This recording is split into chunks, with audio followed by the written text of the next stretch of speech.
Hello friends, here I am Akshay Gupta and welcome back to Let's Crack It. SST paper 2 या SST का जो UTET में paper आया था, UTET second में उसका पेपर हम लोग डिस्कस कर रहे थे। उसमें पहली वाली वीडियो में हम लोगों ने प्रीवियस वीडियो में 90 से लेकर 120 तक क्वेश्चंस देखे थे और अब 120 से लेकर 150 तक के क्वेश्चंस देखेंगे, जिसमें एक क्वेश्चन था 115 विच of the following pair is not correctly match. ये जल्दीबाजी में मैंने इसका आंसर गलत बता दिया। इसका आंसर ए होगा वेल्ड, क्योंकि वेल्ड जो है वो साउथ अमेरिका में ना मिलकर अफ्रीका में मिलते हैं। ओके, तो इसको आप करेक्ट कर लेना और उसके लिए I am really very sorry कि वो थोड़ा जल्दीबाजी में आंसर उसका गलत बताया गया। अब देखते हैं नए क्वेश्चंस 121 से। अगर अब भी आप लोग को लगे कि हाँ कोई आंसर, किसी क्वेश्चन का आंसर गलत हो रहा है या मिस मैच हो रहा है, कमेंट सेक्शन में कमेंट करके ज़रूर बताइए। कमेंट में ही मैं आपको रिप्लाई कर दूंगी। बाकी कुछ टाइम तक तो वेट हमें आंसर की का ही करना पड़ेगा, ओके। वरना मिलकर क्वेश्चन को सॉल्व करेंगे और जो भी डाउट्स वाले क्वेश्चन होंगे उनकी एक अलग से ही वीडियो बन जाएगी, ठीक है। सिर्फ 121 क्वेश्चन है। Which of these is the prime meridian, तो इनमें से कौन प्रमुख याम्योत्तर है? तो option number B 0 degree longitude, इसका ऑप्शन नंबर ठीक हो जाता है। नेक्स्ट है which one of the following is thematic map, तो कौन सा मैप थीमेटिक है? Map showing rain distribution, option number B वर्षा वितरण मानचित्र, ये हमारा ऑप्शन नंबर बी जो है वो ठीक हो जाता है। नेक्स्ट है which of the following is not merit of lecture method, तो लेक्चर मेथड का एक मेरिट नहीं है, तो वो कौन सा नहीं है? वो है चाइल्ड सेंटर्ड मेथड।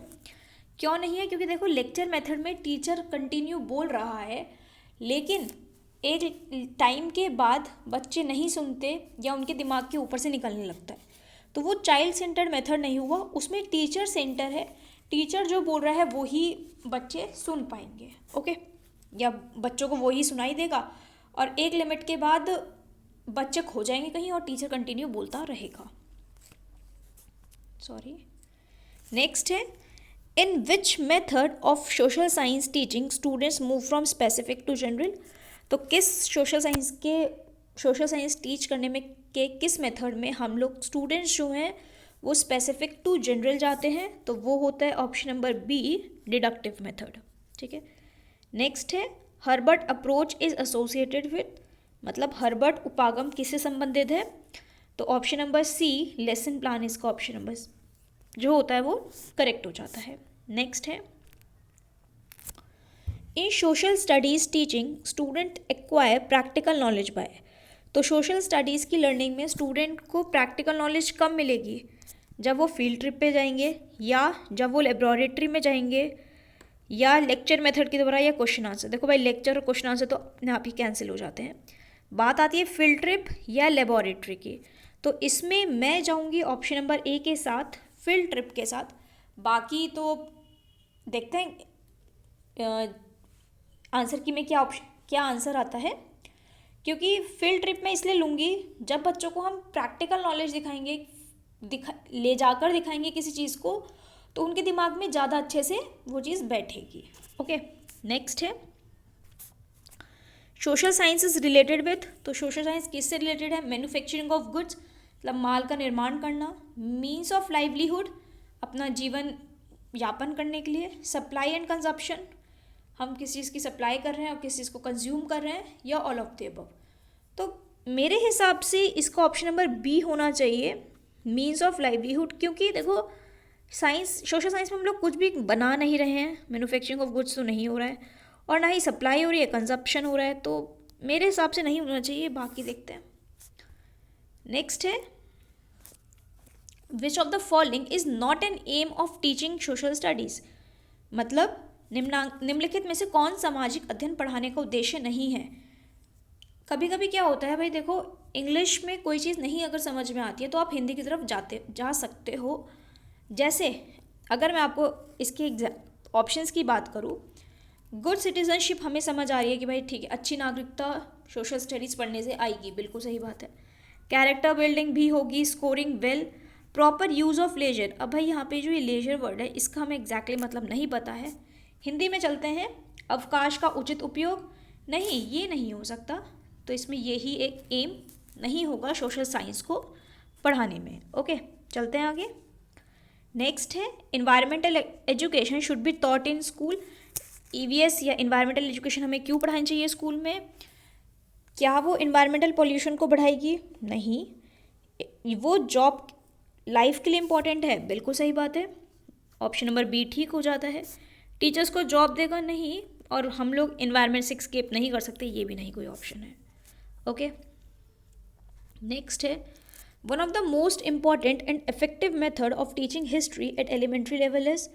तो एक इम्पॉर्टेंट और एक इफेक्टिव मेथड हिस्ट्री पढ़ाने का एलिमेंट्री लेवल पर, मतलब प्राइमरी स्टूडेंट्स को पढ़ाने के लिए हम लोग किस मेथड का यूज़ कर सकते हैं हिस्ट्री पढ़ाने के लिए? Story telling, lecture, discussion, question answers. तो बेस्ट रहेगा स्टोरी टेलिंग, क्योंकि बच्चों को अगर हम स्टोरी के माध्यम से कोई चीज़ समझाएंगे तो वो एक तो इंटरेस्टिंग भी होगी और उनके दिमाग में बैठ भी जाएगी। ठीक है, नेक्स्ट है under social studies samples of various types of soil related to teaching geography are kept in the room, are kept in the. तो सोशल साइंस के अंदर बहुत सारे सॉइल्स लिए हम लोगों ने, मतलब बहुत सारे सॉइल्स के सैम्पल्स लिए और उससे हमें ज्योग्राफी पढ़ानी है। तो अब वो कहाँ पर रखा जाएगा? ज्योग्राफी के रूम में, ज्योग्राफी के म्यूज़ियम में, लेबोरेटरी में या लाइब्रेरी में? तो मेरे हिसाब से ऑप्शन नंबर सी इसमें ठीक हो जाएगा, ज्योग्राफी की लेबोरेटरी में, क्योंकि वहाँ पर हम देख भी सकते हैं ना कि अच्छा ये रेड सॉइल है, इसमें पानी इतना जाएगा, ये ब्लैक सॉइल है, इसमें कॉटन अच्छी होगी, इस तरह से। ओके, नेक्स्ट है ज्योग्राफिकल टूर्स आर, भूगोलिक यात्राएं क्या होती हैं? एक्सपेरिमेंटल मटेरियल या विजुअल मटेरियल या फंक्शनल मटेरियल या नन ऑफ द अबव? तो ऑप्शन नंबर बी सही हो सकता है, विजुअल मटेरियल, क्योंकि हम लोग चीज़ें देखेंगे, टूर है, हम लोग चीज़ें देखेंगे, देख के काफ़ी कुछ चीज़ें सीखेंगे। ओके, नेक्स्ट है in which date the constituent was adopted by constituent assembly. तो किस डेट को कॉन्स्टिट्यूशन अडॉप्ट करा गया था कॉन्स्टिट्यूंट असेंबली के द्वारा? तो ऑप्शन नंबर सी 26 नवंबर 1949। नेक्स्ट है real executive power under a parliamentary government rests with. Parliamentary government के अंडर जो मेन पावर है या एग्जीक्यूटिव पावर है वो किसके अंडर में रहती है?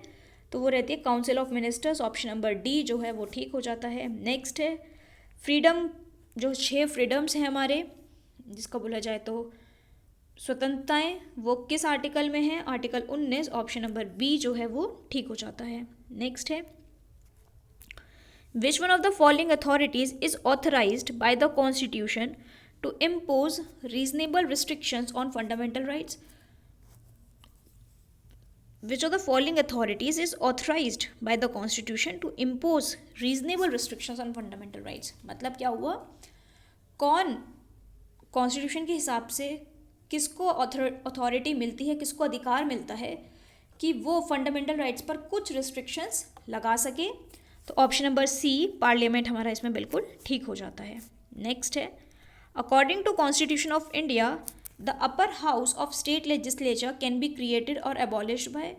तो कॉन्स्टिट्यूशन के हिसाब से जो upper house of state legislature है, मतलब विधान परिषद, जिसको हम लोग वीपी भी बोल सकते हैं, विधान परिषद, उसको कौन बना सकता है और कौन ख़त्म कर सकता है? तो वो होते हैं पार्लियामेंट। ओके, नेक्स्ट है parliamentary form of government was first introduce in which country? तो पार्लियामेंट्री फॉर्म ऑफ गवर्नमेंट किस कंट्री में आई सबसे पहले? ग्रेट ब्रिटेन, यूके में। नेक्स्ट है the advice tendered by the supreme Court to the President. जो एडवाइस या बोला जाए तो सर्वोच्च न्यायालय द्वारा राष्ट्रपति को दिया गया परामर्श, सुप्रीम कोर्ट ने कोई एडवाइस दी है प्रेसिडेंट को, तो प्रेसिडेंट माने ना माने या दोनों या कोई भी नहीं, तो नॉट बाइंडिंग ऑन हिम, ज़रूरी नहीं है, वो मान भी सकते हैं और नहीं भी, मर्जी है उनकी। नेक्स्ट है the supreme court of India enunciated the doctrine of basic structure of constitution in. तो भाई ये बेसिक स्ट्रक्चर ऑफ कॉन्स्टिट्यूशन जो है वो किस केस से आया? तो ये आया Kesavananda Bharati case in 1973, option number B. Next है in which date the right to information was implemented in India. तो राइट टू इन्फॉर्मेशन कब इम्प्लीमेंट हुई इंडिया में? ऑप्शन नंबर डी 12 अक्टूबर 2005। ओके, नेक्स्ट है how many members are represented in the parliament from Uttarakhand.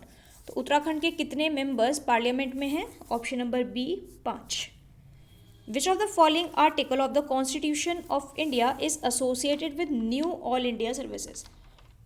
इनमें से कौन सा आर्टिकल ऐसा है जो नई न्यू ऑल इंडिया सर्विसेज से संबंधित है या से एसोसिएटेड है? तो आर्टिकल नंबर 312, ऑप्शन नंबर सी।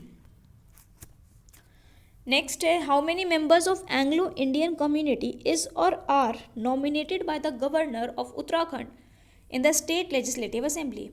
तो भाई एंग्लो इंडियन कम्युनिटी के कितने मेंबर्स जो हैं वो कितने मेंबर्स को गवर्नर ऑफ उत्तराखंड नॉमिनेट करते हैं? तो वो हैं 1। Okay, option number first. Next है what is the minimum age to become a village pradhan. उसकी मिनिमम एज क्या होती है? जब एक बच्चा वोट दे सके, मतलब 18 साल का। Option number A. नेक्स्ट है into how many categories is the administration of urban are divided according to provision of 74th amendment act. तो भाई कितनी कैटेगरीज में अर्बन का एडमिनिस्ट्रेशन, मतलब शहरों का जो एडमिनिस्ट्रेशन है वो डिवाइडेड है अकॉर्डिंग टू 74 अमेंडमेंट एक्ट? तो वो ऑप्शन नंबर बी जो है 3 वो बिल्कुल ठीक हो जाता है कि 3 कैटेगरी में डिवाइडेड है। ओके, नेक्स्ट है how many % reservation was provided to women in the Panchayati Raj institution in the beginning. तो भाई बिगनिंग में मतलब स्टार्टिंग में कितना % रिजर्वेशन मिलता था वुमेन्स को?